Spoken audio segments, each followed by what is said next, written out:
Bom, hoje nós vamos falar sobre algumas doenças, as principais da orelha média. Antes de falar das doenças da orelha média, eu gostaria de estar relembrando os sintomas que são mais comuns na apresentação das doenças da orelha como um todo, tá? Então nós falamos na aula de semiologia que o paciente pode vir nos procurar por dor de ouvido, que é otalgia, ou por saída de líquido do ouvido, que nós chamamos de otorreia, ou por perda de audição, que nós chamamos de hipoacusia, ou por um barulho no ouvido, né, um som sem uma fonte externa, que nós chamamos de zumbido, ou por alteração do equilíbrio, que pode se manifestar por tontura ou vertigem, que é quando é aquela sensação de rotação, ou por alteração da mobilidade da face, por uma paresia facial. Então, o paciente quando vem com dor de ouvido para a gente com otalgia, a gente tem que lembrar algumas noções de anatomia e fisiologia, né? Então, assim, o ouvido ele é ricamente inervado. A sensibilidade geral, ou seja, a sensibilidade para dor, pressão, tato, calor, ela é dado pelos pares cranianos 5, 7, nono e décimo, tá? E então você vê que é ricamente inervado a região da orelha. Para que a gente tenha dor de ouvido, a gente tem que ter alguma alteração que vai ou lesar a região do ouvido, ou vai ser uma dor que está externa ao ouvido, mas no território desses pares cranianos, que podem dar o que a gente chama de dor referida. Em relação ao ouvido, então a gente pode ter lesões da pele do conduto auditivo externo, tipo inflamação, ulceração, é uma possibilidade de causar dor, porque vai estimular os receptores nociceptivos, distensão da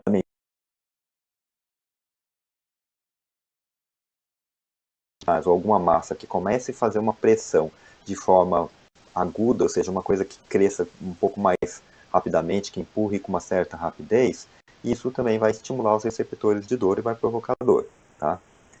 Já alguma lesão na mucosa da orelha média não costuma dar dor importante, tá? A sensibilidade à dor ela é pobre na região da mucosa da orelha média.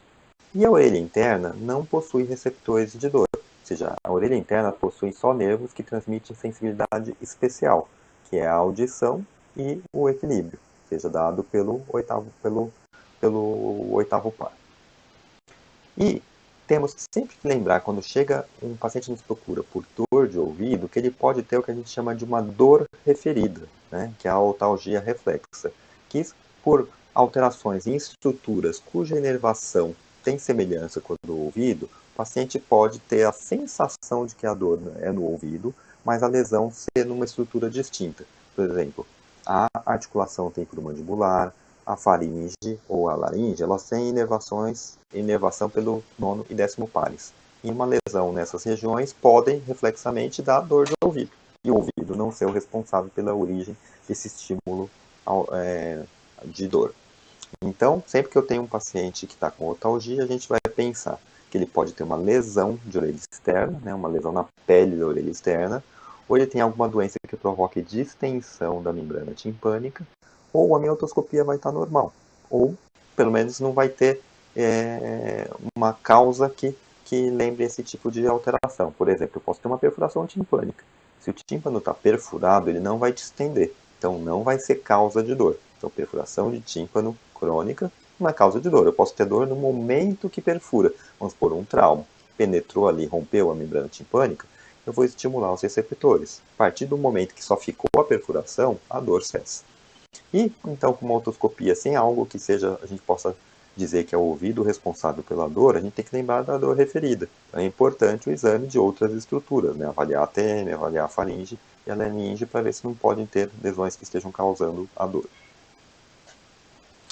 E falando então de doenças, nós vamos começar falando de uma doença que é importantíssima, que vocês vão ver bastante na pediatria, mas também nos adultos a gente também tem uma manifestação, que é a otite média aguda, tá? Que é, por definição, uma inflamação aguda do muco periósteo da orelha média, tá? Duração menor que um mês. Ela pode ser de etiologia viral ou bacteriana. Então, dos agentes mais comuns, a gente tem o Streptopneumoniae, que é responsável por 15 a 35% dos casos, o Haemophilus influenzae, que é por 15 a 25%, né, do tipo B, que tem reduzido a sua incidência devido à vacinação, a Moraxella catarrhalis, responsável por 10 a 20% dos casos, lembrando que essas bactérias são cocos gram-positivos, né? E vírus, 10 a 20% das otites médias agudas são causadas por vírus. Dentre os fatores de risco que nós temos, são qualquer afecção que afete a entrada, o osteofaríngeo da tuba auditiva, provocando mau funcionamento da tuba, pode criar condições para que bactérias ou vírus migrem da região da rinofaringe para a orelha média. Lembrando que a orelha média ela é estéril. Então, o que a gente tem de fator de risco? Frequência à creche ou escola infantil. Então, é comum as crianças, quando entram na escola, passarem a ter maior número de infecções de via aérea superior. Então, só o fato de elas adentrarem a essas instituições aumenta a incidência. Tá? A própria incidência de infecção de via aérea superior, rinites, né, crises de rinite, ou crianças que têm aumento de adenoide. Então, isso vai levar a um edema, ou até uma obstrução mecânica direta da tuba auditiva, que vai acabar não conseguindo ventilar a orelha média de forma adequada, então gerando uma pressão negativa nessa orelha média.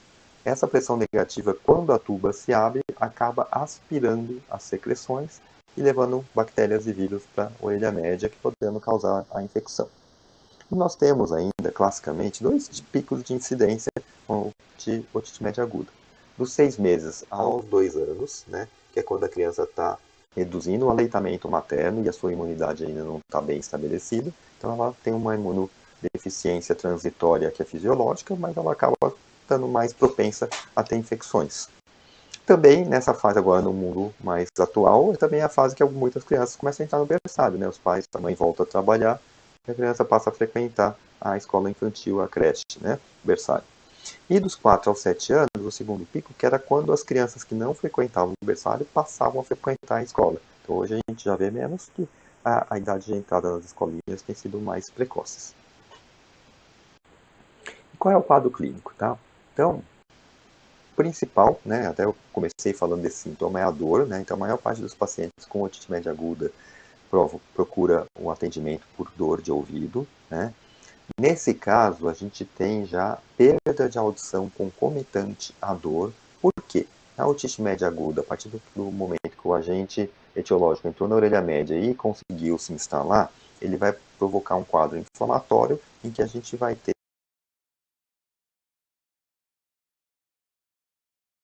sanguínea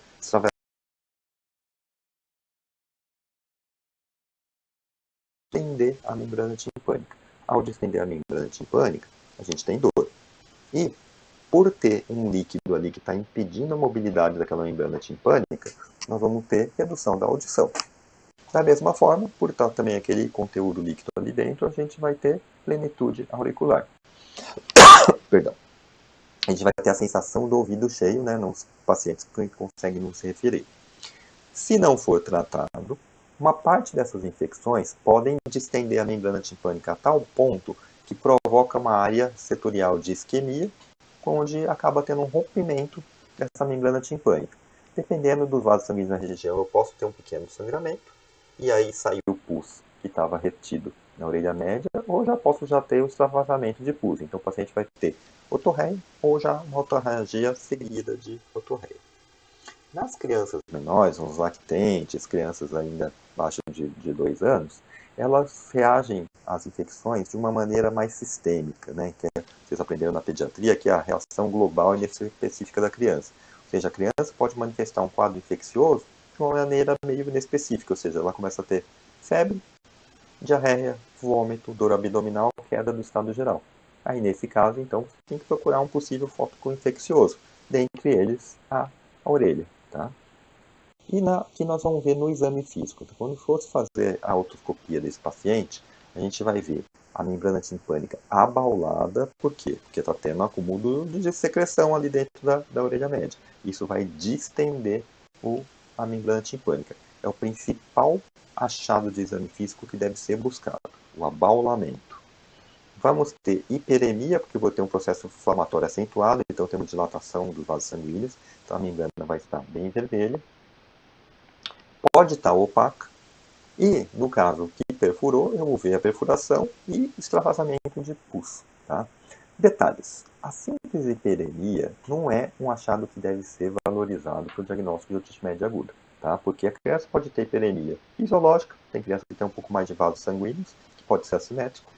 Febre pode aumentar da vasodilatação, choro pode dar vasodilatação. Então, a síntese hiperemia não é suficiente para um diagnóstico de otite média aguda, tá? Porque às vezes a criança vem com febre, aí o clínico ali, o pediatra, o médico de família vai olhar, vê uma hiperemiazinha no conduto, pronto. Na membrana timpânica já diz, é otite média.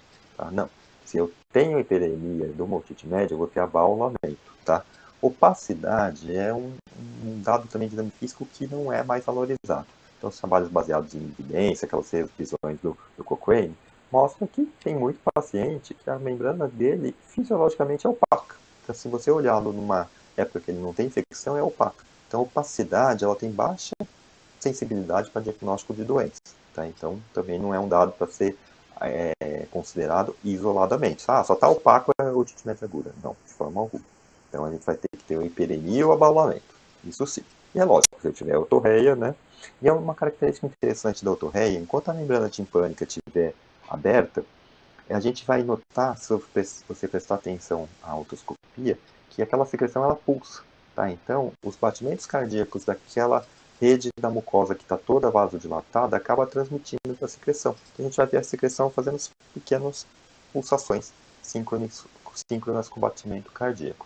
Mas a partir do momento que aquela perfuração fechou, a gente não vê mais isso, porque a pele ela é mais espessa, não transmite o batimento cardíaco, ao contrário da mucosa, que é um epitélio mais fininho. Tá? Então, às vezes a gente vê secreção retida, mas a perfuração já fechou, ela está estática. Mas se ela está pulsando, isso é um sinal indireto que eu tenho uma perfuração. Às vezes a gente olha o ouvido e ele está todo repleto de secreção e bolhas, a gente não consegue enxergar o tímpano adequadamente. E outro dado importante, ó, quase sempre a pele do conduto auditivo externo está normal. Tá? Isso é importante para o diagnóstico diferencial da otite externa. Vocês viram que os fatores de risco são distintos. O quadro clínico também tem algumas diferenças.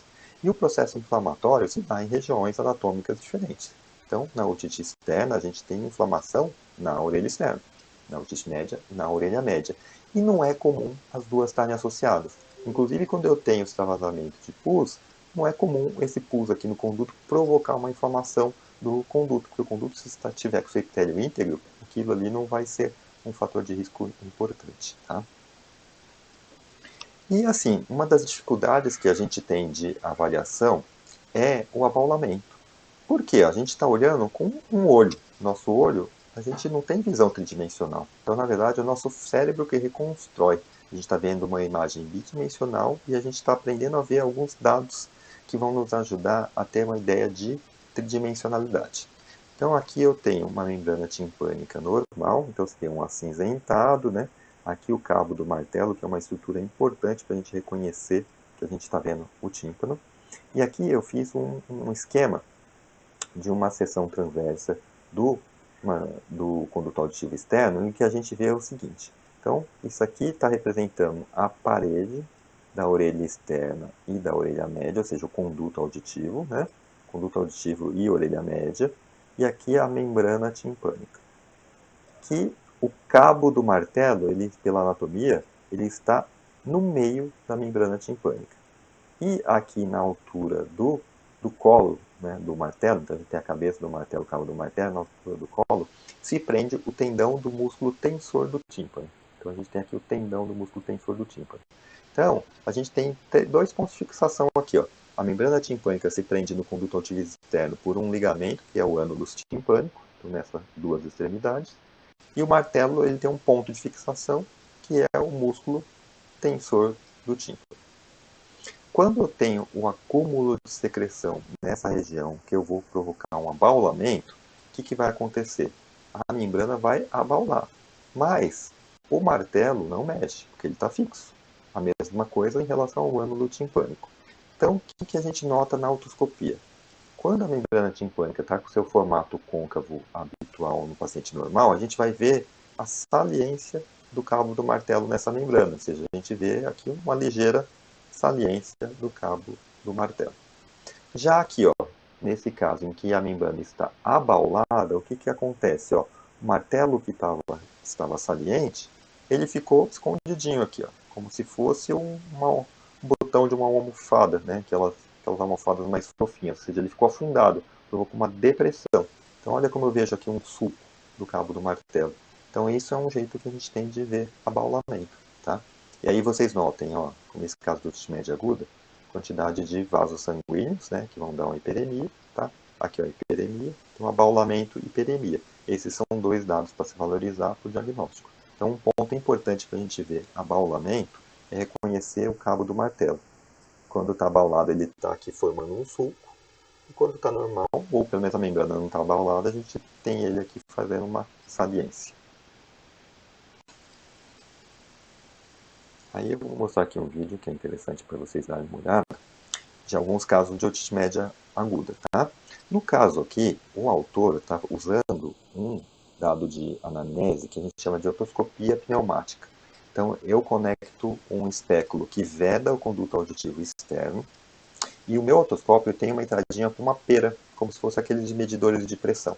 E aí eu jogo ar, faço um ar pressionar a membrana timpânica e depois ele volta. Então eu vou testar a mobilidade do tímpano. Porque quando eu tenho líquido, a mobilidade, quando eu dou pressão, eu comprimo, é reduzida, e quando eu traciono, ela está normal, tá? Ou movimentando. Lógico, quando eu estiver muito tenso com esse líquido, ele vai reduzir. Então também é uma forma da gente ver líquido na orelha média. Mas o que eu gostaria que vocês vissem aqui são vários exemplos de hiperemia e abaulamento, né? Então você vê, ó, a membrana está opaca, né? Como eu falei, não é um dado isolado para se valorizar, mas aqui com o líquido preenchendo a orelha média, a gente vai ter essa opacidade. Mas vê, ó, a hiperemia, ó, o cabo do martelo aqui afundadinho nessa região. Vamos continuar.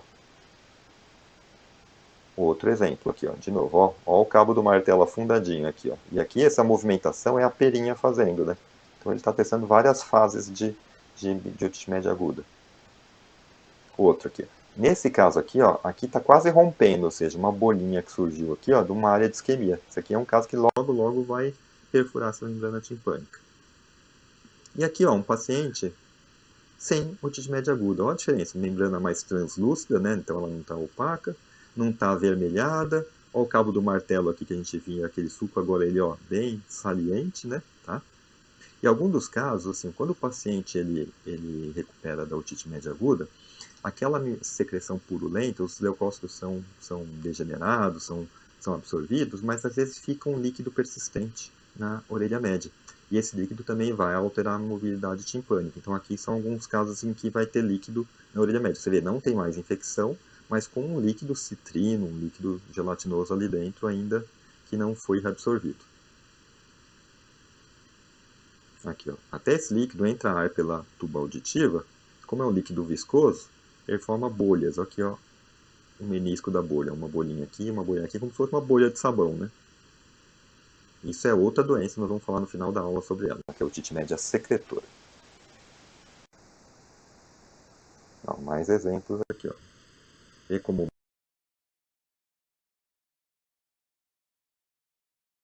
é, tá?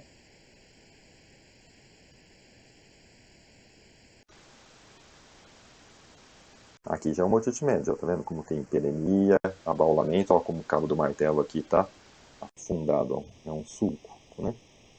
Aqui também, ó. E ó, membrana bem frágil, a ponto de, ó, já tá descamando, tá a ponto de romper. E aí, feito o diagnóstico, então a gente teve o quadro clínico, o diagnóstico, qual é o tratamento? Então, assim, via de regra, por ser a maioria dos casos serem infecciosos bacterianos, a gente trata com antibiótico. O antibiótico de primeira escolha é a amoxicilina, na dose de 50 mg por quilo dia nas crianças, né, nos pacientes abaixo de 30 quilos. A gente utiliza o antibiótico por volta de 10 dias quando o paciente tem menos de 2 anos e de 5 a 7 dias se a gente tem mais de 2 anos. A regra aqui no Brasil é a gente usar 7 dias, né? É difícil a gente usar 5. Então a gente usa por 7 dias nos maiores de 2 anos e 10 dias nos menores de 2 anos. Como segunda escolha, ou seja, eu usei meu antibiótico, lembra que para eu ter uma meia-vida adequada, para ter um efeito sobre as bactérias, eu preciso ter pelo menos 48 horas de uso do antibiótico. Então a gente aguarda 48 horas. Se a partir de 48 horas a febre não ceder, o abaulamento ali, o paciente ainda mantém dor, a gente pode suspeitar que esse paciente está tendo, que essa bactéria é resistente ao antibiótico. E a gente tem dois mecanismos de resistência. Ou é um streptococo, um pneumococo, parcialmente resistente à penicilina, tá? Ele tem uma camada externa mais espessa que dificulta a penetração do antibiótico, que não é muito frequente no Brasil, mas a gente já tem visto surgirem já alguns casos. Já nos Estados Unidos é mais frequente, tanto que é o que eles pensam inicialmente quando raciocinam em termos de falha de antibiótico.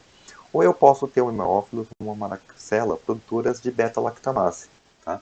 Então, o que a gente faz? Pensando no pneumococo parcialmente resistente, eu praticamente dobro a minha dose de amoxicilina. Eu vou usar 90 mg por quilo dia. E se eu estiver pensando numa bactéria produtora de beta-lactamase, eu vou trocar meu antibiótico por amoxicilina mais clavulanato de potássio. Ou uma cefalosporina de segunda geração, por exemplo, a cefuroxina, que seria uma opção no caso de alergia à penicilina. Há alguns anos, a gente evitava trocar penicilina por cefalosporina, que havia assim, um risco de uma reação cruzada, no caso de alergia, de 10 a 30%. Mas o que se viu é que, na verdade, não é tão alto assim. Né? Então, hoje em dia, já se preconiza que você troque por cefalosporina, que tem uma ação melhor. Já se utilizou antes os macrolídeos, mas assim, o índice de resistência a macrolídeos está alto, então você troca por uma cefalosporina de segunda geração, por exemplo, a cefuroxima. Ou se o paciente está tendo vômito, não está aceitando a medicação, você pode passar por uma cefalosporina de terceira geração, o ceftriaxone, que eu posso fazer parenteral, fazer intramuscular. E pode ser dose única, em um dia, e até 3 dias. Então é fácil de usar, mas é um espectro alto. Então o ideal é a gente evitar ficar passando o que é fácil de usar e estar selecionando bactérias. Então daqui a algum tempo acontece o mesmo que ocorreu para os macrolídeos, né? Vai perdendo a efetividade. Né? Não esquecer que essa criança está tendo dor e febre, né, ou esse paciente, então usar analgésicos, né? E isso aqui é um dado, como eu falei, para a gente pensar em resistência, né? E até na eficácia do meu tratamento. A dor e a febre, normalmente, eles vão ceder nas 48 horas. Né? Já a perda de audição, como a gente tem líquido ali que leva um tempo para ser reabsorvido, o paciente pode ficar de 7 a 21 dias ainda com a sensação de ouvido tampado. Isso é importante estar orientando, porque às vezes ele retorna para você dizendo que não sarou. Aí você fala, mas está ainda com febre? Não, febre passou. Está com dor? Não. Então não está ouvindo. Então você tem que orientar, olha, a dor e a febre, a gente espera que em 2 dias isso ceda, mas a perda de audição pode demorar um pouquinho mais, não quer dizer que o tratamento não esteja sendo efetivo. Quando o paciente tem perfuração, a conduta praticamente não muda. Eu não tenho que trocar meu antibiótico e, e outra coisa importante, nada de dar gota, ou seja, não tem indicação nenhuma de ficar usando gota de antibiótico. Lembra, a gota de antibiótico que a gente falou na otite externa, ele serve para cobrir só de gram negativo. Né? E aqui o principal é gram positivo. Né? Então, a única coisa que tem de diferente, a gente orienta o paciente a não molhar o ouvido para evitar que ele leve bactérias da orelha externa para a orelha média e piore ali a infecção ou eventualmente aquele tímpano não cicatrize. E uma coisa que eu não acabei não comentando,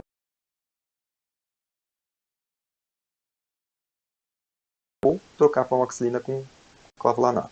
Quando que eu vou escolher uma ou outra? Então não tem como a gente clinicamente saber. Então a gente tem que se basear na epidemiologia do local que a gente vive. Então aqui no Brasil ainda a gente não pensa muito em pneumococo parcialmente resistente à penicilina. Então, a maior parte dos serviços, a conduta é trocar primeiro para amoxicilina com clavulanato. Né? Tá?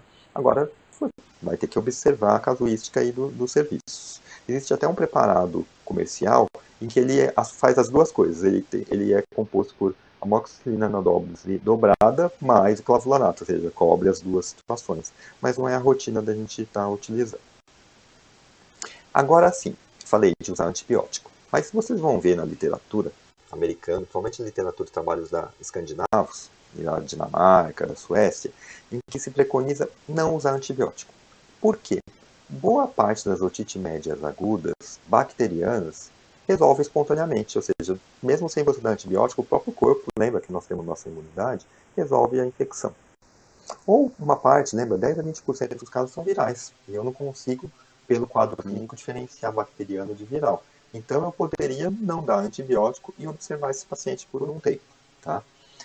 Quando que eu posso optar por ter essa conduta de não entrar com antibiótico inicialmente? Então, primeira coisa, o paciente tem que ter mais do que 6 meses de idade. Ou seja, um lactente recente não pode ter essa conduta. Outro, o paciente tem que estar em bom estado geral. Tá? Se o paciente está muito prostrado, uma febre muito alta, está muito já com queda importante do estado geral, também não é recomendado. Outra, é a otite média aguda, ela tem que ser unilateral para a gente tomar essa conduta, seja em pacientes entre 6 meses e 2 anos de idade, tá? E acima de 2 anos não, mesmo sendo bilateral eu posso tomar essa conduta. Nos menores de 2 anos, não. Se é bilateral, não toma essa conduta, só no caso de único, né? E o paciente tem que ter condições de retorno ao serviço médico. Ou seja, é um paciente que é ou de consultório, que você sabe que ele vai voltar, ou é um serviço público que tem facilidade do paciente estar vindo. Por quê? Porque caso esse paciente não tenha uma evolução satisfatória, ele tem que ter condições de ter acesso ao serviço e você conseguir tratá-lo. Então, se de repente você não confia no adulto que está acompanhando, se ele vai tomar aquela conduta ou não, ou mesmo um adulto que não é confiável, de repente, sei lá, uma pessoa independente de droga, um etilista, um morador de rua, ou seja, alguém que você acha que não vai ter o discernimento de saber que às vezes precisa tomar ter um retorno, o ideal é não tomar essa conduta. Mas vamos supor, optamos por tomar essa conduta, não vamos dar um antibiótico. Então o que a gente faz? Dá analgésico e antitérmico e vamos observar por 48 horas sem antibiótico.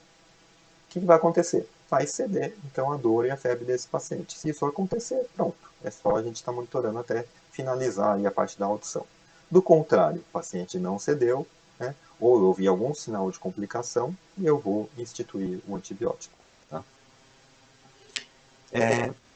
Como eu comentei, ou seja, até 50%, uma parte das otites médias agudas podem melhorar espontaneamente, até 50% delas, né? E o risco de eu tomar essa conduta, né? Então é uma conduta que dá para tomar, assim, é o paciente achar que está bem, demorar para voltar, ah não, a febre ainda vai ceder e fica um pouquinho mais de tempo, ou ele evoluir para uma complicação, né? E aí você vai ter alguns contratempos em relação a esse paciente, né? Bom, aqui outro videozinho que eu queria mostrar para vocês de otite média, né?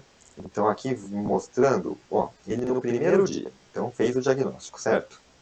Primeiro dia, ó, membrana abaulada, o sulco aqui na região do cabo do martelo, então você já tem abaulamento e hiperemia. Aí entrou com o tratamento, então vamos ver como é que fica a evolução. Então vocês vão ver daqui a pouco no terceiro dia, então esse então é o primeiro dia.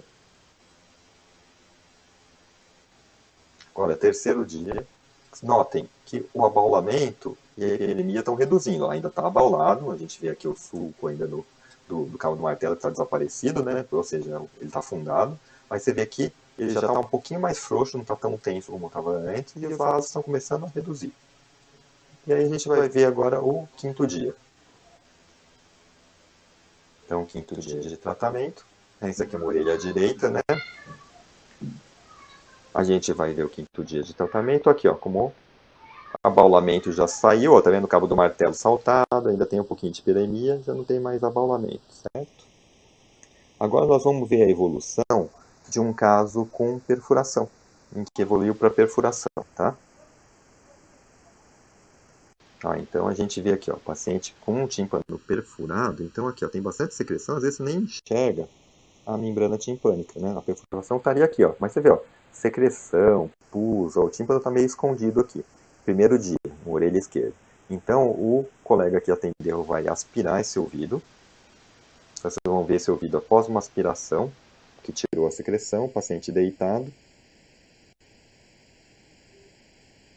Ó, perfuração, né? Hiperemia, abaulamento, só que ele está deitado. Depois ele vai sentar, como a gente tem líquido ainda na mastoide, o que vai acontecer? O líquido vai aparecer de novo. Né? Então vamos esperar aqui, então ele vai mostrar o doentinho, o paciente sentado.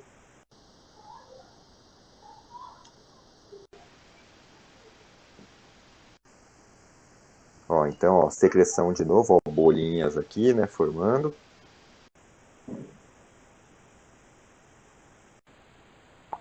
Agora, o terceiro dia. Ó como já não tem secreção. Ó, vasos sanguíneos no bordo da perfuração, o corpo já começando a fechar essa perfuração. Certo? Desculpa, quinto dia, né? Certo? E esse aqui, normalmente, fecha espontaneamente. Eu não preciso me preocupar com essa perfuração. A única coisa, o cuidado é evitar que o paciente molhe esse ouvido. Bom, então agora o paciente, ele pode, ao invés de vir se tratar, se queixar, se consultar por dor, ele pode vir por otorreia. O que é otorreia? É a saída de líquido pelo meato auditivo externo. Esse líquido ele pode ser cristalino, que nem água de rocha, ele pode ser líquor, a gente vai chamar isso de otolicorreia, pode ser sangue, a gente vai chamar de otorragia, ou pode ser um líquido hialino, citrino, purulento, que é a otorreia propriamente dita. Da onde vai ter a produção desse líquido? Esse líquido pode ser originário da pele do condutor auditivo externo, então o paciente com otite externa, como eu já falei para vocês na outra aula, pode produzir um pouco de secreção. Pode vir do tímpano, então o tímpano às vezes tem algumas doenças que criam tecido de granulação que podem exudar. Podem vir da mucosa da orelha média, que aí é na otite média aguda, né? Então a gente tem ali produção de líquido, e aí se esse tímpano não se romper, ele vai exteriorizar. Então, a otorreia, eu preciso que o líquido que esteja ali na orelha média possa sair por algum lugar, ou seja, tem que ter uma rotura da membrana timpânica. Ou ele pode vir aqui, ó, do espaço subaracnoide. Então, um paciente que, geralmente depois de um trauma, ele vai ter uma fratura na base de crânio e eu vou ter saída de líquido, ou por conduto, por rotura aqui da pele, ou pela membrana timpânica vindo o líquor para cá, uma saída de líquor pelo ouvido. Então, são as coisas que a gente tem que pensar quando o paciente vem por queixa de otorreia. Então, e os diagnósticos que a gente tem de doenças? Pode ser otite externa, a aguda difusa, que eu já falei para vocês. A otite média aguda também pode ser um dos motivos, né? Então, a gente já descreveu tanto o quadro clínico da otite externa aguda quanto a da otite média aguda. E aí eu vou apresentar agora uma nova doença para vocês, que é a otite média crônica, que é um processo inflamatório da mucosa da orelha média, com perfuração timpânica, ou seja, por definição, otite média crônica tem perfuração de tímpano, tá? Porque a gente até vai ter alguns quadros crônicos que o tímpano não é perfurado, mas aí ele recebe um nome especial, não vai ser otite média crônica. Então, quando eu falo otite média crônica, por definição, eu tenho perfuração de tímpano. E isso tem duração de mais de 2 a 3 meses. Ou seja, até 2 meses, uma perfuração, seja traumática ou depois de uma otite média aguda, eu não chamo de otite média crônica. Passou de 2 meses, não fechou espontaneamente, automaticamente eu já classifico como otite média crônica. E por que um tímpano perfurado não fecha?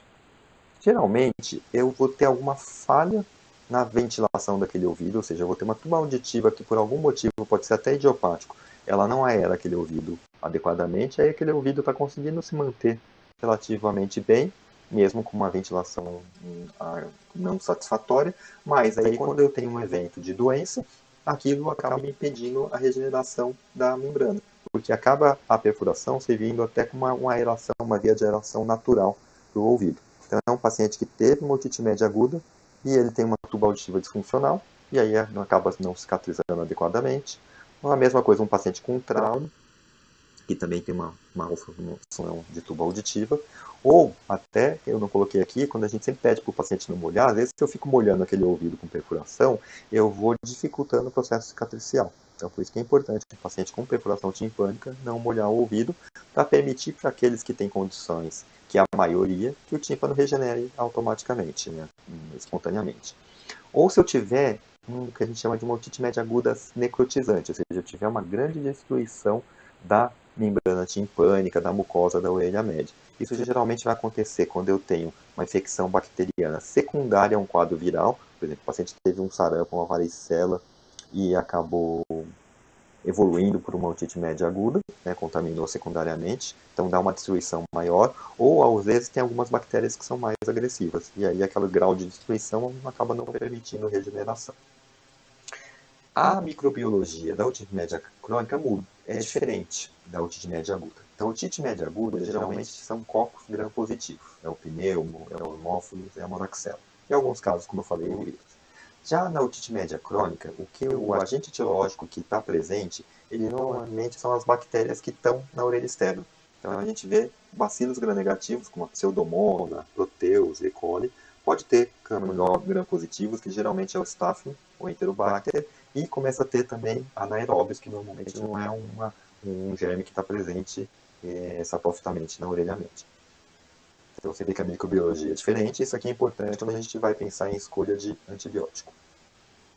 O quadro clínico desse paciente é ele ter otorreia por mais de 2 meses, ou uma perfuração, como eu falei. Mas normalmente esse paciente vem para se consultar com a gente porque ele está tendo otorreia. Ah, meu ouvido está vazando, ele purga. O paciente popularmente fala de purga, ele já está vazando o ouvido, está saindo pus. Tá? E aí você vai perguntar quanto tempo? Tem no mínimo 2 meses, tá? Ou mais, geralmente é anos. Ah, tem anos que isso acontece. Então esse é o quadro clínico, é a queixa principal. Como ele tem rompimento na membrana timpânica, a grande maioria tem perda de audição, apesar que nem todo rompimento do tímpano, dependendo da localização, causa perda de audição, às vezes uma perda leve ou nem tem, e é muito raro ter dor.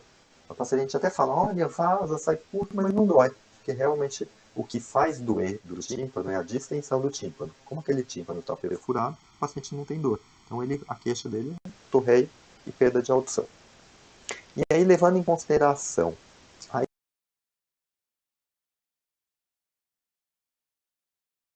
em 3 tipos. Uma que a gente chama de otite média crônica simples, que o paciente tem otorreia intermitente, ou seja, ele passa períodos, que geralmente são longos, sem secreção, com orelha média sem secreção, ou seja, só tem a perfuração. E geralmente quando ele molha ou quando ele tem uma infecção de viária superior, o ouvido volta a vazar. Então você fala, vaza o ouvido, vaza, quanto tempo? 1 ano. Mas vaza direto? Ele não, passa um período sem vazar. Quando você vai ver, ele passa pelo menos 1 mês sem ter otorreia. A maior parte das vezes ele passa bastante tempo. Eu falo, não, quase não vaza, mas aí quando eu nado, vou na piscina, volta a vazar o ouvido.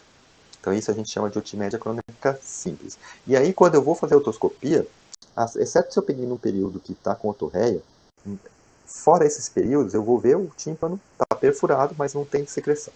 Então, se eu olhei uma membrana e ela está perfurada, e essa perfuração tem mais de 2 meses e não tem secreção, então eu já sei que é uma otite média crônica simples. Já se eu pego no período que está vazando, eu vou precisar fazer o diferencial com outro tipo de otite média crônica, que é o segundo tipo, que a gente chama de supurativo. Nesse caso, o paciente tem otorreia constante. É difícil ele passar 1, 2 semanas sem vazar o ouvido. Tá? Então ele diz que o ouvido vaza direto. Aí, um detalhe de história que é importante a gente saber é se ele está molhando esse ouvido. Porque se um paciente com uma simples se molha o ouvido todo dia, vai vazar todo dia. Né? Então você fala, mas você molha o ouvido? E ele vai falar, alguns deles, não, eu protejo, já me falaram para não deixar molhar, e mesmo assim ele mantém a otorreia. Vou fazer a otoscopia, tem impulso ali constante.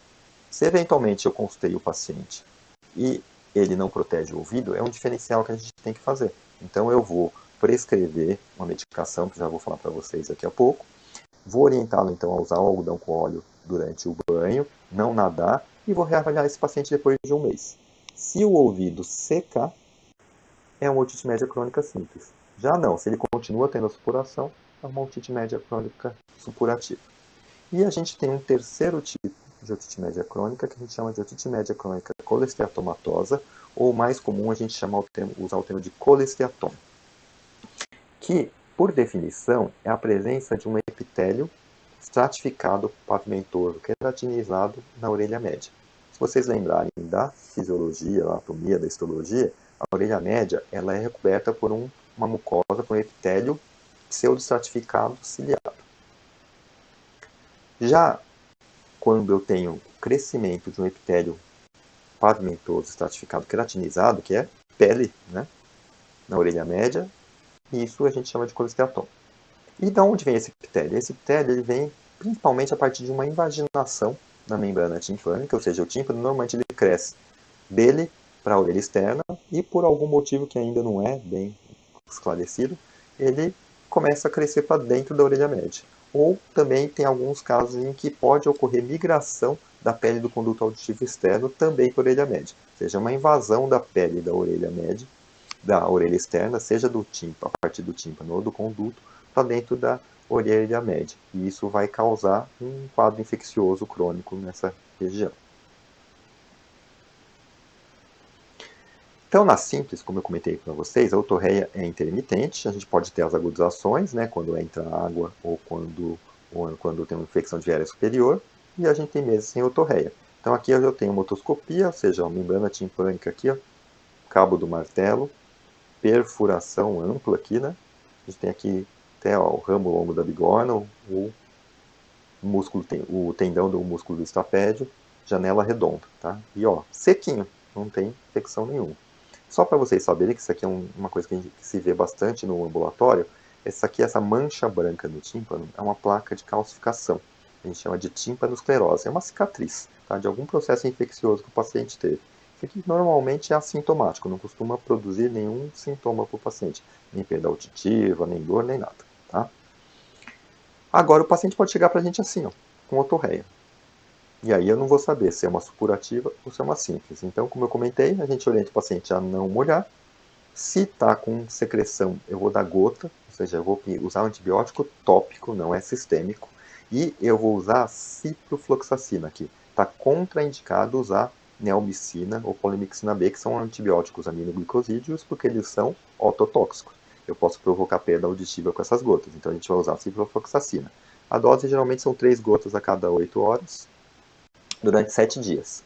E aí o que vai acontecer? Eu vou secar esse ouvido. Então, se eu conseguir secar esse ouvido, eu fechei meu diagnóstico de simples. Ou se eu já sei que ele está no período de agudização, é o que eu vou fazer. Aí, o paciente pode ficar assim a vida toda. Ele vai ter algum grau de perda de audição, que ele pode até colocar um aparelho auditivo se ele quiser, ou se a perda não atrapalhar, deixar como está. E pode viver desse jeito. Não tem problema ficar com o tímpano aberto, desde que você não molhe o ouvido. Agora, o paciente pode querer, eu quero nadar, né? Ou minha audição está comprometida e eu não quero usar aparelho auditivo.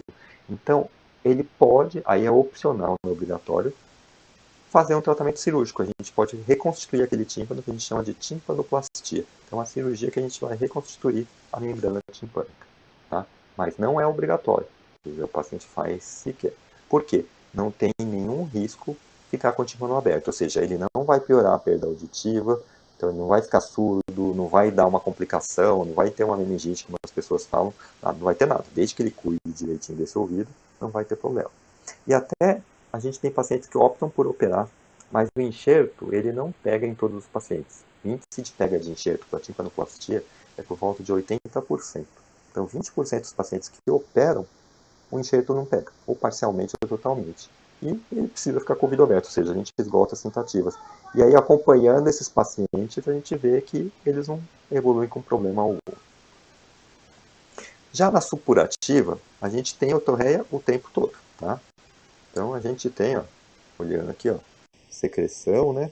Perfuração ampla. Tá? Eu tenho aqui uma imagem de uma tomografia em que a gente vai ter aqui, ó, pavilhão auricular, conduto auditivo externo, orelha média. E aqui a região atrás da orelha, né? Região da mastoide. Você vê que eu tenho secreção nessa região e nessa região, ou seja, eu tenho uma infecção de todo o espaço aqui da orelha média e da mastoide. Essa secreção está aí presente. E o que acontece? Eu peço para o paciente não molhar, dou aquela gotinha de antibiótico 7 dias, continua.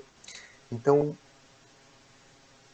independente do tratamento, a secreção está persistente. E eu tenho comprometimento aqui da região da mastoide. Então, como eu estou com uma infecção ativa, esse paciente pode complicar. Aquela infecção que está aqui, tanto por via, seja hematogênica, seja linfática, seja por contiguidade, ele pode se alastrar para além da orelha média e causar complicações. Ele pode, vamos supor, invadir a cóclea, infeccionar a cóclea e o paciente ficar surdo. Ele pode invadir o canal do nervo facial que passa pelo ouvido e o paciente tem uma paralisia facial. Ele pode vir para a região intracraniana e causar uma meningite ou um abscesso intracraniano. Ou ele pode, através da ponta da mastoide, migrar para o pescoço, causar um abscesso cervical. E o abscesso cervical pode evoluir para uma mediastinite, ou seja, o paciente tem risco de complicação.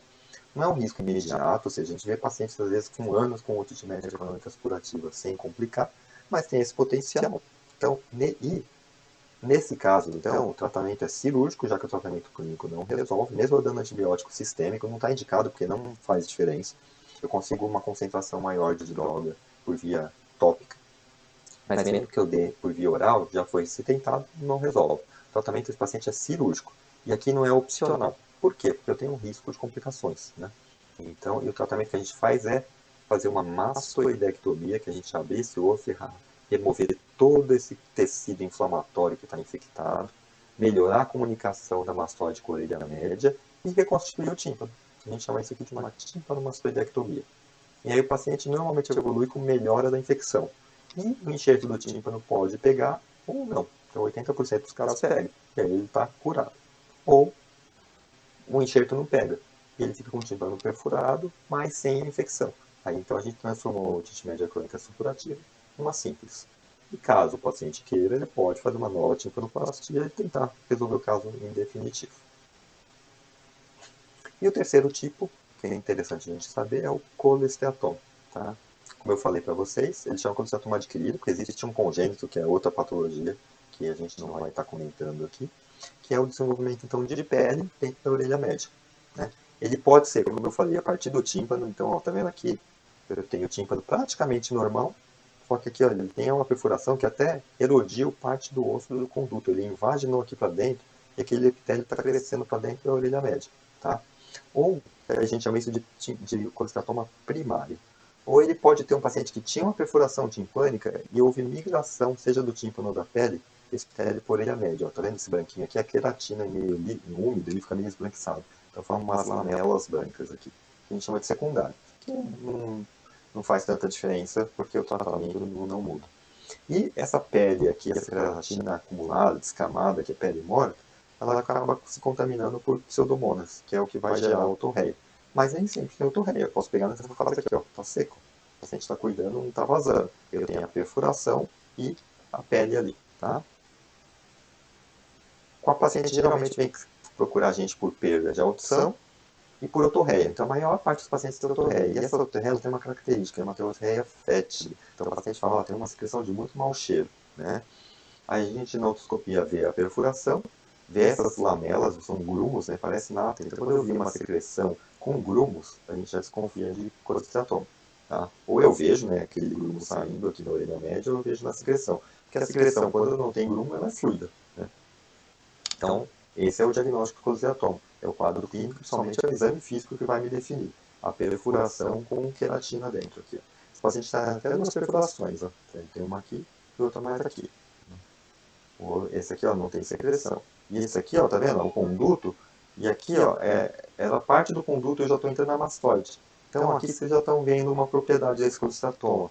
Ele erode o osso. Então ele é bem mais agressivo que uma otite média crônica supurativa. Ó. Tá vendo? Ó? O osso aqui foi reabsorvido, foi erodido pelo colesteatoma. Aqui era essa parede aqui, ó, era a parede do conduto. Então ele está invadindo a mastoide. Então ele tem chance de complicação com a otite média crônica supurativa até maior por causa dessa propriedade invasiva dele. Tá? E essa invasão não tem nada a ver com câncer, ou seja, o colesteatoma é uma infecção. Tá? Mas o epitélio ele produz algumas enzimas que na orelha média ele tem um poder mais destrutivo. O tratamento é fazer uma mastoidectomia associada a uma timpanoplastia, que a gente faz em parte dos casos. Em alguns casos em que eu tenho um comprometimento mais importante da mastoide, a gente faz o que a gente chama de uma mastoidectomia radical, que eu tenho que tirar a parte do conduto, sem um detalhe de técnica que para vocês não importa tanto. Mas o tratamento é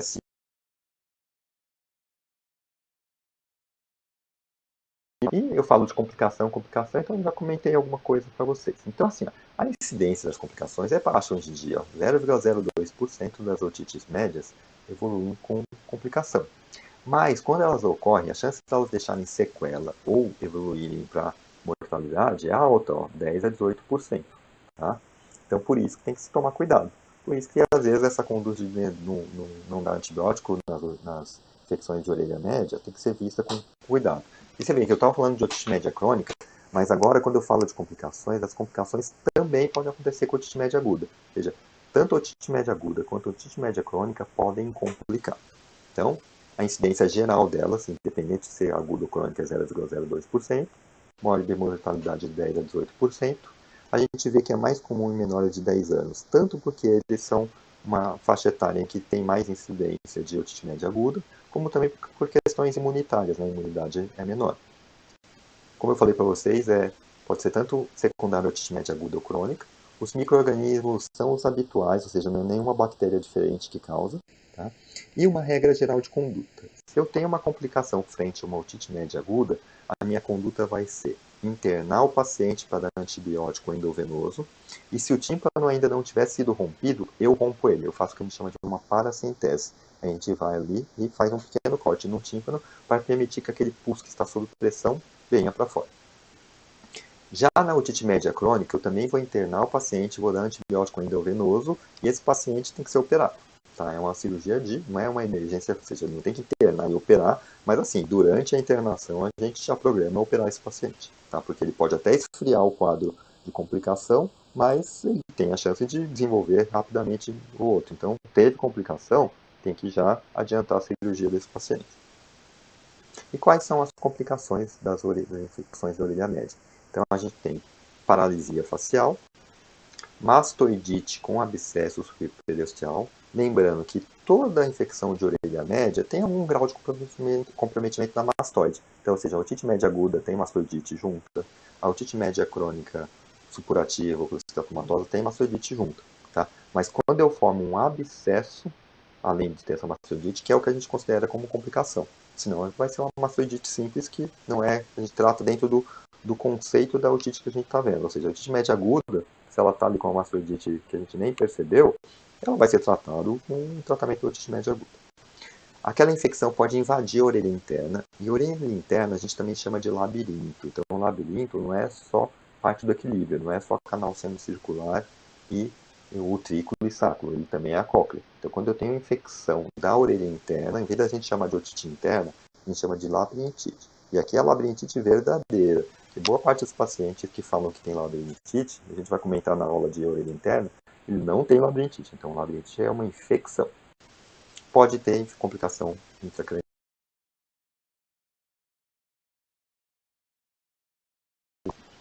Então, isso aqui é interessante você saber, porque vocês vão acabar pegando na pediatria, tá? Não é tão comum, mas também não é raro. Que é a mastoidite com abscesso subperiosteal. Então, o que que é? Eu tenho a inflamação daquela mastoide, infecção, com erosão das trabéculas ósseas da mastoide, e ele vai romper o periósteo, o osso da cortical da mastoide, ou seja, da região retroauricular. E aí aquele pus vai extravasar embaixo do periósteo e vai formar um abscesso. Tá?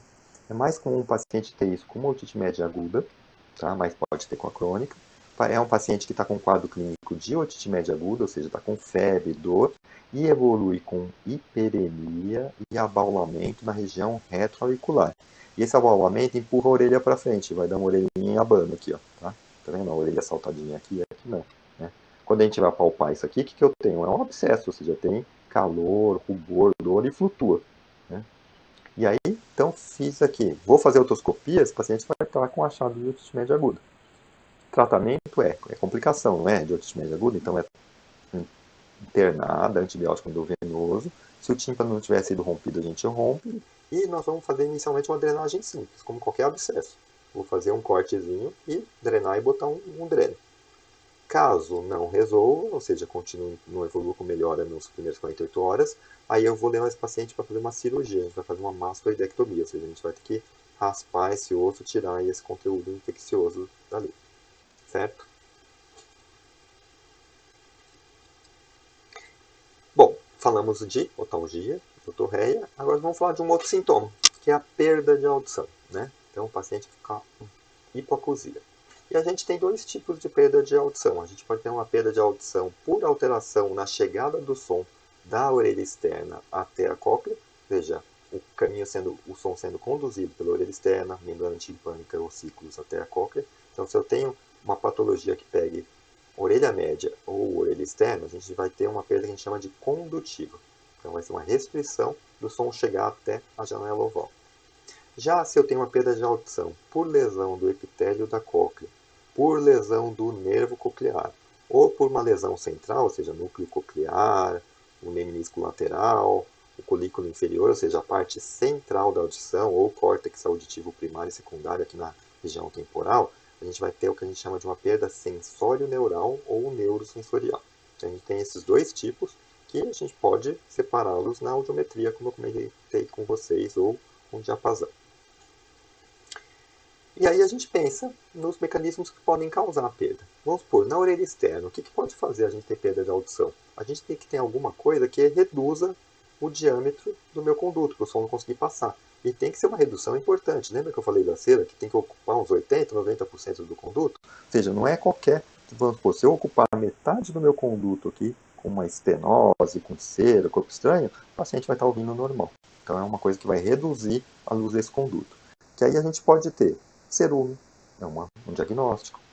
Debris, ou seja, restos epiteliais de alguma infecção, algum processo inflamatório. Própria otorreia, tá? Então ela pode ocupar esse espaço aqui e fazer o paciente ter perda de audição. Corpo estranho, ou os processos inflamatórios ou cicatriciais do conduto. Né? Então a gente pode ter um edema, pode ter uma estenose nessa parede do conduto. Ou seja, eu vou ter algo que reduz a luz desse conduto auditivo externo. Outra alteração anatômica que pode produzir perda de audição do tipo condutivo é eu ter alteração na função do meu tímpano. Ou o tímpano que está com uma área de captação do som reduzida, então um paciente que tem uma perfuração, quanto maior a perfuração, menos tímpano eu tenho para vibrar. Ou se eu não estou deixando esse tímpano vibrar normalmente, que ele tem que entrar e sair para transmitir a onda sonora. Então se eu tenho o líquido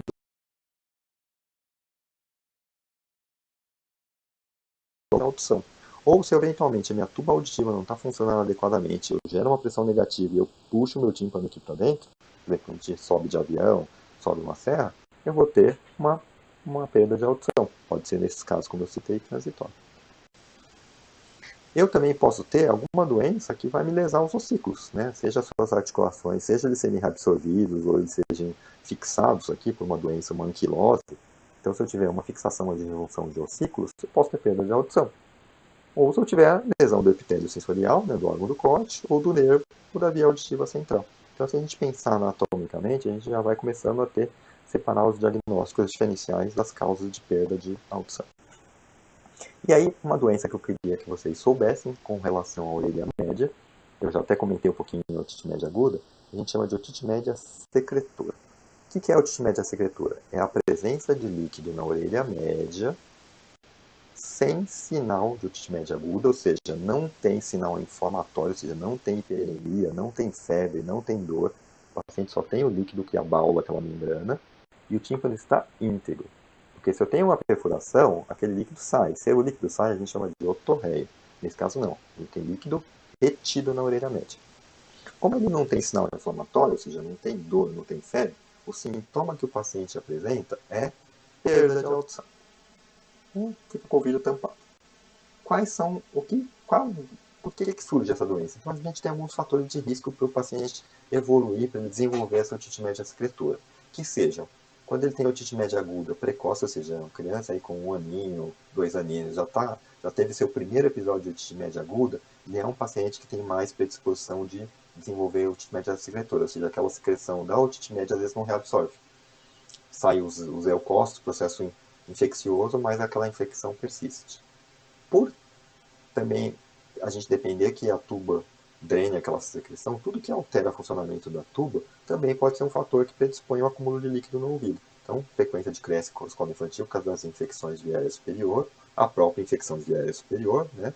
Malformação crâniofacial, porque aqui eu posso ter um mau posicionamento dos músculos do palato mole que fazem a abertura da tuba timpânica. Então, eu tenho um mau funcionamento da tuba por mau posicionamento dos músculos, né? E um fator isolado aqui que foi visto, o tabagismo. Então, se o paciente mora numa família de tabagistas, ele tem maior frequência de otite média secretora do que quem mora numa casa que não tem fumo. Tá? Tem 2 picos de incidência, dos 6 meses aos 3 meses, aquilo que a gente comentou, porque tem mais otite médias agudas, e aos 5 anos, por causa da entrada na escola. Né? Então, esse aqui está meio caindo, ainda dá uns picozinhos, mas está meio caindo porque as crianças entram mais precocemente nas escolinhas. Foi visto a presença de bactérias na infusão, em 20 a 60% dos casos, mas a grande maioria são só fragmentos de bactéria, ou seja, não tem uma bactéria provocando uma infecção, mas eu tenho restos de bactéria provocando processo inflamatório. Tá? Então a gente tem antígeno bacteriano. Então não é uma bactéria viva ali causando infecção, mas o resto delas eles provocam um efeito inflamatório que faz com que aquela mucosa se transforme em uma mucosa mais secretora. Ela começa a produzir mais muco. E o paciente vai vir com perda de audição, o paciente maiorzinho, né, porque ele vai dizer que não está ouvindo bem, e os pacientes menores, ele não vai queixando que não estão ouvindo, mas assim, a família nota que ele não está ouvindo bem, ou seja, chama, ele não atende, está mais desatento, e, dependendo da idade, a linguagem começa a ter alteração. Ou não evolui, ela está demorando para falar, ou a fala fica com erros, ou a fala evolui, ele falava mais, agora está falando menos. Ou seja, afeta o desenvolvimento da linguagem nessa criança. Então, isso aqui é uma doença que é importante reconhecer, porque vai ter alteração nessa desenvolvimento da criança em relação à fala. Então, com esse quadro clínico, o achado de exame físico vai comprovar que eu vou ver o quê? Líquido na orelha média sem processo infeccioso. Então, aqui um exemplo. Ó. Otoscopia, a gente tem aqui o cabo do martelo, líquido que forma bolha por causa da entrada de ar. Entra um pouquinho de ar, forma bolha de sabão, como se fosse bolha de sabão. Então, mesma coisa aqui, ó, bolha. E aqui é um líquido claro, ou aqui como é um líquido mais amarelado, ó, um líquido citrino, né? E ó a bolinha aqui, ó, bolha, bolha, certo? E o tratamento? O tratamento é controverso, ou seja, todo congresso de otorrino tem uma mesa redonda sobre a otite média secretora. Tá? O que é comum? A gente tem que avaliar se esse paciente não tem fator de risco e tratar. Por exemplo, se ele tem rinite, que vai demaciar aquela tuba, refluxo faringolaríngeo, que também vai causar processo inflamatório na rinofaringe, tem que ser tratados. Tá? Isso vai diminuir a recorrência e facilitar o tratamento do quadro que você está vendo. Recomenda-se esperar por até 3 meses, somente esses casos que são secundários de otite média aguda, ele tende a absorver sozinho. Então, uma das condutas é você ficar só, tratar o fator de risco, ver se esse paciente tratar rinite, soro nasal, tratar o refluxo e esperar. Caso não absorva depois de 3 meses, aí assim, tem autor que recomenda antibiótico e corticoide, tá? Na conduta duvidosa. O antibiótico, como eu falei, porque não é uma infecção que está causando, e o corticoide, que assim, alguns trabalhos mostraram que eles reduzem o epitélio produtor de secreção, tira o edema da tuba auditiva, mas trabalhos bem controlados não. Então, não é a rotina. Apesar assim, a gente sempre, a boa parte dos colegas tentam, porque tentar prevenir uma cirurgia, né, mas não é algo que seja cientificamente recomendado. O que se recomenda é abrir o tímpano, que a gente chama de lingotomia ou paracentese, e colocar um tubo de ventilação, que é um dreno que a gente para manter o tímpano aberto. Porque o tímpano, quando eu rompo, somente um cortezinho, 2 dias ele está fechado. E o que acontece? Na otite média secretora, um estudo histológico mostra que você tem aumento nas glândulas secretoras, nas células caliciformes. Então, se eu simplesmente só tirar aquela secreção, em 2 dias ela vai coletar de novo. Então, eu preciso que aquele epitélio volte a ser o epitélio respiratório de antes desse processo. E a entrada de ar facilita essa metaplasia para o epitélio normal. Então, eu tiro a secreção e mantenho esse dreno. Esse dreno ele é expulso, boa parte dos pacientes, a grande maioria dos pacientes, o próprio corpo expulsa em volta de 3 a 6 meses. Tá? Caso isso não ocorra, a gente remove, mas normalmente ele acaba expulsando sozinho. E se esse paciente tem aumento de adenoide, é indicado fazer adenoidectomia, tá? Associado. Então aqui, ó, o paciente, ó, tinha um líquido ali, ó, fez um cortezinho, ele vai sugar o líquido, vocês vão ver que é um líquido espesso, a gente chama de glue ear, ou seja, de cola. Vamos ver, ó, parece um elastiquinho, é bem viscosa essa secreção. Olha, tá vendo? Uma secreçãozinha bem viscosa, é uma colinha mesmo, né? Só de fazer isso, o paciente adulto pode ter também, ó. Ele já sai ouvindo da cirurgia. O dreno, que mantém uma aberturinha no ouvido, não altera em nada a audição. Ou seja, o paciente sai com a audição normal. Esse aqui é o dreno, tá vendo? Não é o silicone. Não é bem silicone, isso aqui é um material plástico, né? Tem um de silicone. Que eu vou introduzir aqui na membrana timpânica. Ele mantém aquele tímpano aberto, ele ventila por dentro dele. Isso aqui não é para drenar a secreção, não, viu? É só para entrar, né? E aí ele vai aos pouquinhos, a gente vai observando como o tímpano migra, como eu falei para vocês, ele vai vindo até uma hora que ele fica solto aqui no conduto. Ele é difícil ele cair sozinho, porque ele se prende na cera, na pelezinha, mas isso aí no consultório a gente remove facilmente como se fosse um corpo estranho. E a última doença que eu gostaria de apresentar para vocês, que é uma que também causa perda de audição, é uma doença que a gente chama de otosclerose ou otospongiose. Tá? No termo científico, o mais comum é ser usado otospongiose. E na prática clínica a gente fala mais otosclerose.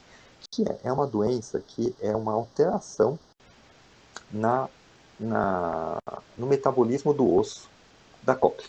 Então, uma osteodistrofia primária da cóclea, ou seja, é uma doença que não é sistêmica, ela não afeta nenhuma outra parte do corpo. O paciente tem uma alteração na absorção e na produção de osso dentro do osso temporal. Ele começa com uma fase inicial em que o osso é reabsorvido e depois é calcificado com um osso anômalo. E essa calcificação pode promover algumas alterações. Ele geralmente ele dá em áreas que tinham cartilagem dentro da embriogênese. Então, nosso ouvido ele tinha cartilagem, depois vai calcificando e sobra alguns fragmentos de cartilagem que são foco para essa doença se manifestar. O mais comum é na borda da janela oval. Aí esse paciente reabsorve esse osso e refaz. E ao refazer, aquele osso invade o ligamento que prende o estribo na janela oval e vai restringindo a mobilidade do estribo, ou seja, o paciente vai tendo uma diminuição na movimentação dos ossículos e isso vai levando a uma perda de audição. Mas também ela pode afetar a cóclea e lesar o epitélio sensorial. Esse paciente tem uma perda sensorial por isso. Então, aqui eu vou dar um exemplo. A cóclea ela é para ser um osso compacto, assim, é um osso bem branco, que só com o seu interior que tem o conteúdo, as partes moles da cóclea. Né? Então aqui a gente tem a cóclea. Mas tá vendo em volta aqui que eu tenho essa área aqui? Isso aqui não era para ter, era para ser tudo branquinho. Então isso aqui é um foco de autoesclerose pericoclear, tá? Que é a mesma coisa. Então esse paciente tem uma doença pegando pericócleo. E aqui é mais ou menos a região da janela oval, mesma coisa, um osso anômalo, tá vendo que ele é menos compacto? Então essa é a autoesclerose. O quadro clínico é geralmente uma perda de audição progressiva, porque essa calcificação, recalcificação vai acontecendo aos poucos. Pode ser uni ou bilateral, então 50% dos casos são bilaterais. Não são concomitantes, ou seja, às vezes começa um ouvido e o outro vem na sequência. Pode ter zumbido associado e a otoscopia é normal, porque a alteração ocorre ali na região da janela oval ou da cóclea, ou seja, no condutor auditivo a gente não observa nada. Né? Ela é mais comum em pacientes brancos, né, 8,3%, mas pode dar em negros também, em índios, mas é bem raro. Ela tem componente autossômico dominante de penetrância variável, então a gente costuma ter história familiar em 49, 58% dos casos, justamente porque com a penetrância variável, às vezes o familiar que tem não manifestou, né? Ou também a pessoa pode ser a primeira mutação. É um pouco mais frequente no sexo feminino e o hormônio feminino tem ação, tanto que essas pacientes às vezes se tomam anticoncepcional injetável ou durante a gestação tem às vezes uma piora da doença. É uma doença de jovem, então cuidado com o nome. Esclerose, todo mundo, aquele senhor está esclerosado, todo mundo pensa no idoso, né? A esclerose do idoso, ele tem uma esclerose das paredes das artérias, uma aterosclerose. Tá? Quer dizer rigidez. A artéria fica rígida, eu tenho uma isquemia crônica que faz o paciente ir degenerando a capacidade cognitiva. Então aqui eu tenho uma rigidez do ouvido. Mas ele é uma doença de paciente jovem. A gente vai ver o início dessa doença por volta dos 15 anos. Então é um paciente que vai manifestar, porque no começo a perda é leve, ele não percebe, com o tempo de uns anos que vai evoluindo. A gente vai pegar paciente com 20, 30 anos de idade com a perda de audição. E quando eu peço a minha audiometria, a maioria dos pacientes, a manifestação é doença condutiva, ele afeta a janela oval. E com a progressão, ele começa a ter uma perda mista. Mas nesse caso aqui, eu tenho a orelha direita normal, orelha esquerda, ó, perda de audição, essa aqui é a curva aérea. E aí quando eu faço a curva óssea, ó, normal. Uma perda condutiva com um paciente com otoscopia normal. Perda progressiva, sem história de infecção, trauma, ou seja, alguma outra causa que pudesse provocar.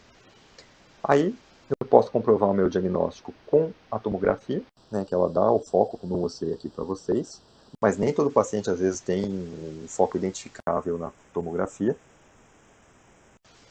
E o tratamento? Eu posso colocar aparelho auditivo ou fazer uma cirurgia.